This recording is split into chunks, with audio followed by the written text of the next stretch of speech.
Jeremy Gimpel, Tovia Singer live right here on Israel National Radio, coming to you, check this out, high above the Temple Mount. Not kidding, we're outdoors before the God of Israel. This is like our premiere something. Jeremy, what is it called again? It's a debut. Debut. There's another word, Jeremy. There's another one? Yeah, there's another word. It's called all right, it is the night.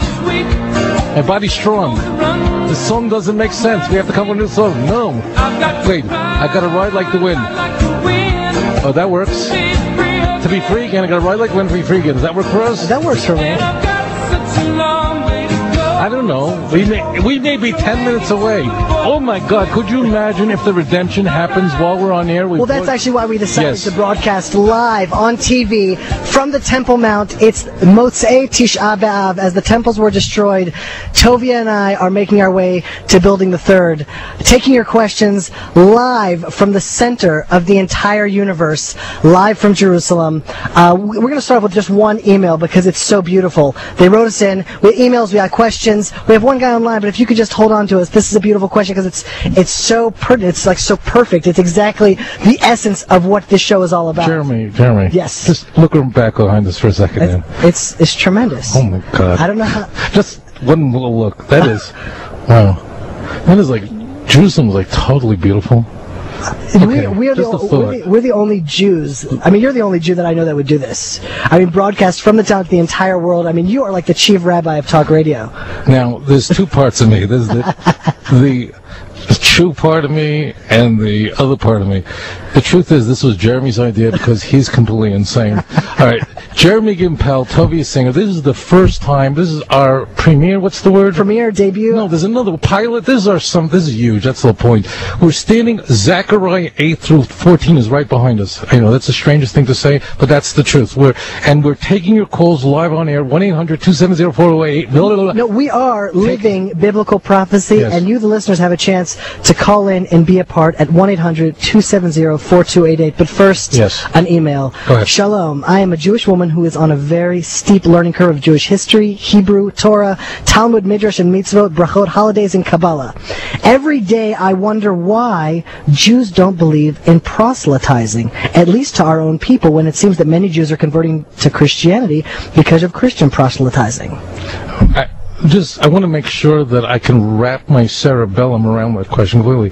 She's asking the question, why don't Jews try to convert non-Jews to Judaism? Is that the question? That is. Let's take that part of the question. There's two parts. Why don't we believe first in outreach to the non-Jews, proselytizing to the non-Jews, and proselytizing to the Jews that have lost their way? All right, so let's clear this up. That question can only be coming from somebody who at some time dabbled in Christianity, and let me explain that. You see, the question presumes that from the position of the Jewish faith and the God of Israel up there, if you're not part of the religion of Judaism, you're going to hell. The reason why someone would have had to have dabbled in Christianity, meaning have come from the Christian worldview, is that from Christianity's viewpoint, if you're not a Christian, you're going to hell. Mark 16:16. I didn't make it up. It's there. Look it up. Don't look too much, but it's there. So the key is this. So the sense is, among non-Jews is, unless I become Jewish, I'm going to hell. Nothing can be further from the truth. Jew and Gentile are children of God. All mankind are created in the image of God. The only difference between a Jew and a Gentile is this very unique role. And that unique role is to be a light to the nations. You've talked about this on other shows we've done. The role of the Jew is to be the rabbis of the world. The Almighty loves Gentiles. There's no need for a Gentile to become a Jew. It doesn't improve your relationship with God. It simply changes your role. See, the mistake is she's assuming that if Judaism is true, then you have to be a Jew to be saved. Was Abraham a Jew? He was a Mesopotamian. Well, just so you know, the listeners who can hear this in the background, it's not World War III. Armageddon is not broken out. It's simply fireworks. Can we get a camera shot? I don't know if we can get a camera shot of the fireworks. That would be spectacular. But that'd be crazy. I'm going to take it to a whole other world, a whole other dimension of what you're saying, although I agree with everything you're saying. I just want to say, Mom, that noise was fireworks in the back. And I say that to Lynn Gimpel, Dr. Gimpel. Don't worry. Please don't worry. So, Mom, Dad, all our sisters, brothers, everybody who likes me, especially me, don't worry if you hear explosions in the back. Those are Arabs playing with M80s. It's the way they get their energy off. I don't know, but it works. Go ahead. What I was going to say is that, in fact, it's not only that Jews enjoy proselytizing, but let's not call it proselytizing. Let's call it spreading the knowledge of God throughout the world, where the knowledge of God will cover the world like the ocean covers the land. Is that Abraham, who is the archetype Jew, the first Jew, he wasn't talking to other Jews. He was spreading the knowledge of God, of ethical monotheism throughout the world. In fact, the Rambam says, how do you fulfill the commandment to love God? I mean, how do you love, an infinite creator? He says the way is by spreading the knowledge of God. Like you have a restaurant you really like, or a movie you just saw that's so amazing. Most people that read a really good book, they go around, they start telling their friends about that restaurant.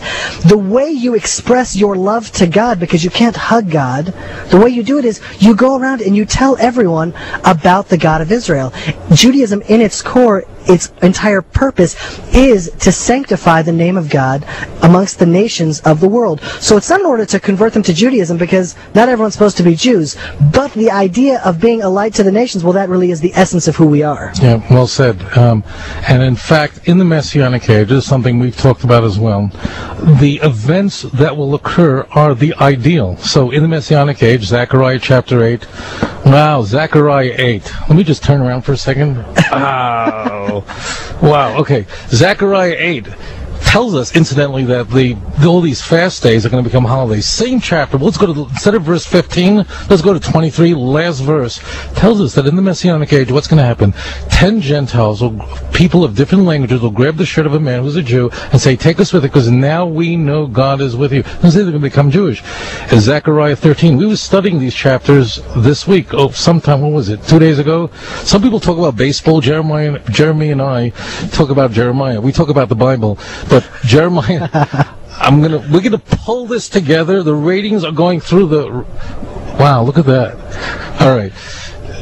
Zechariah 13:14 describes how the Gentiles, people of all the nations, will come to the God of Israel at the end of days, and God's name will be one. Look it up. This whole show is totally plagiarized from the Bible. True? Almost. A lot of it. You plagiarized from the Bible, I plagiarized from you. All right.